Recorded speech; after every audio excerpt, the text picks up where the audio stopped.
جناب مولوي صاحب دا راته ووایاست چې اولیه کومکونو کې تاسو په دې روان مالي کال کې څه کړي دي؟ په خاص ډول باندې په ژمي کې چون په ژمي کې هم په یو شمېر ځایونو کې طبیعي پیښې رامنځته شوي وې، طبیعي آفات رامنځته شوي وو، پر چا کورونه نړېدلي، پیښې ډېرې شوې ولې. دغه اولیه کومکونه مو څه وو؟ د اولیه کومکونه خاص د پاسمان شیان وو چې څوک خوش شي په کور کې یا پر اجزا باندې بخار پټاو شي یا څوک تر دیواله لاندې شي یا څوک تر توت راولوي. تقریبا په کلي کې مو ډېر دغه ده ډېر د پاسمان شیان و ډېر په ولایت کې اکثرو ځایو ته ورکړي دي، اکثرو ولسوالیو ته. نو اوس نور هم راځي، نور هم ورکوي انشاءالله که خدای کول. اولیه کومک تر موږ پورې رارسوي دا مریض دونه شیان مو ورکړي دي، د هلته د دې تداوي په وکړي یا پاسمان په وکړي یا وتړي یا د پرېمنځو شیان د زخم دا شیان مو ورکړي دي انشاءالله په زابل کې ډېرو ځایو ته. ما تا ته وویل 4 فري کلینیکونه لري، یو په نوخیز کې دی، یو په میزان تاخم کې دی، یو په خاکه کې دی، دغه یو په نوبهار کې دی، دغه 4 فري کلینیکونه، اوم یو په ځنګلي کې دی په خاک افغان کې.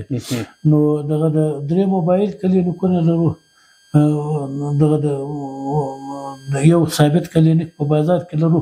زه په خپله تر ټولو ډېر په دغه صحي بخش باندې خوشحاله یم، ځکه هلته داسې منطقي دي که ښځه پر ولادي مریض موږ ډېر دا زموږ کلینیکونه د 10 کلینیکو داسې په 100 ولادتونه ښځو ته ورکړي دي. ډېر زخمیان یې دغه کړي دي، یا تر توت لوېدلي یا خو شوي یا په خپله جنګ سره کړی. نو دغه زه په خپله تر ټولو دا سره میاشت د صحي بخش باندې خوشحاله یم.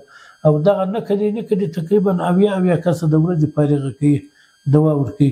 دا دې ځایونه ورکوي چې هلته ګولۍ نه پیدا کېږي، هلته ډاکټر نه پیدا کېږي، هلته نرس نه پیدا کېږي، هلته د پاسمان څوک نه پیدا کېږي.